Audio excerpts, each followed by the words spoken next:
She says often there's a number of right decisions, but we need to find the best right decision. She sees what we need to do, but knows we need to do it in a methodical way. So it's exciting to see how the village has grown under her leadership. A lot of people today speak about, their team and so on and so forth, but don't really practice all the fundamentals of team leadership. But Debbie really does. She values her team, she listens to her team, and she tries to help them become better leaders themselves. She's a people-centric leader.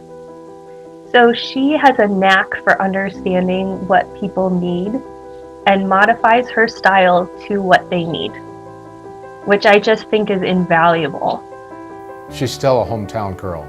She's not lost her roots or her heritage and where she came from, and she never did, even when we were away or when she was away and we lived in California or when we lived in Fort Worth, Texas.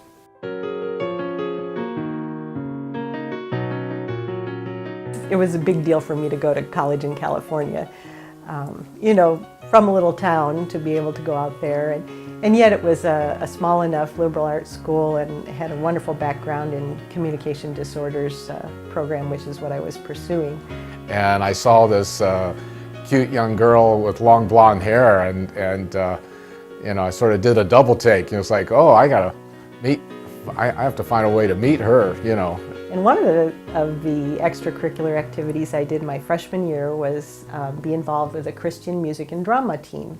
And on that team was a guy named David.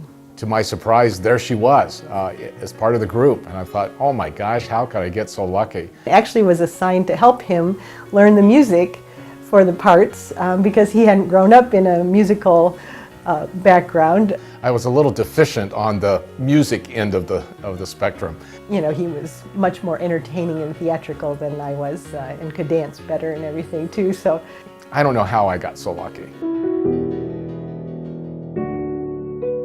18 years ago, Carolyn confidently gave up her leadership when Debbie came.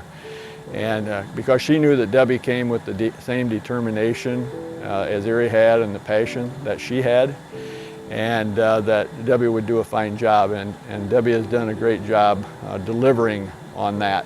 History, hospitality, creativity, and fun has been the mission of Sauder Village. We are working on our master plan, and she has a real vision to grow Sauder Village into the Ohio's largest living history destination that it is today. Debbie really took kind of the step that a lot of times the third generations of things fail on, which is create the structure and the planning in which it can be successful into the future. So Debbie's been the one in the third generation who took it that very important next step that I believe is now sustainable. I think Sauder Village is a place of not just history, but a place to come together. And it's really a pooling of resources. So the things that come to the community of Archbold because of Sauder Village, I think infuse us with arts and culture and history in a way that many small towns don't get to benefit from. Well, it's important for me to find a team that works out of their strengths so that each person can succeed and really feel like they're contributing to something bigger than themselves and work collaboratively. And we don't have to know all the answers. We just have to know people that know the answers, and we have to pull them together to orchestrate that and have fun while we're doing it. I would say she's like the conductor, and not in the sense of being a conductor on a train or something, or you might want to call it an arranger. And then everybody's response is, oh my gosh, that's exactly what I was thinking. That's exactly what, yeah, that's it. That's what we're talking about. I think the values of honesty and integrity and compassion for the community have really resonated with me about the Sauder family. The culture in Archbold is one of hard work and caring about other people, making sure that we put others first, and it's a community that serves so many, and that's the same culture that's here at Sauder Village.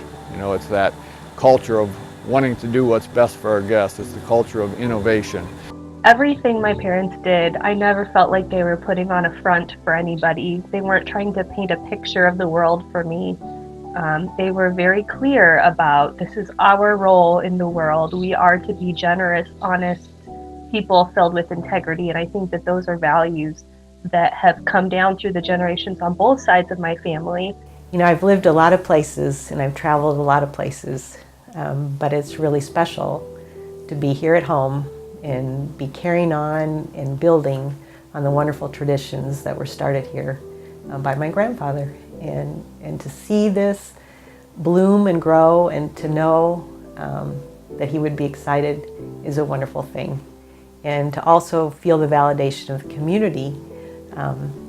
This Sauder Village is real, it's here now and for the future, and hopefully that impact will be ongoing. I'm glad to be a part of it. So I heard a quote a number of years ago, and I've held it pretty close. And the quote goes like this: "These three little words are the secret to success. They are the difference between average people and top people in most companies.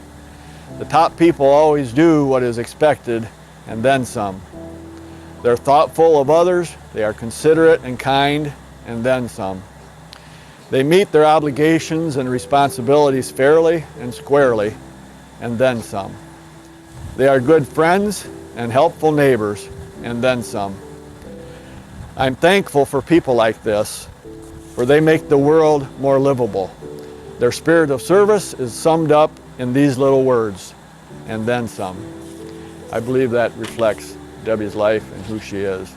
These are awards that are important because they're from the people that you live and interact with every day. And so Debbie should be very proud, and Archbold should be very proud.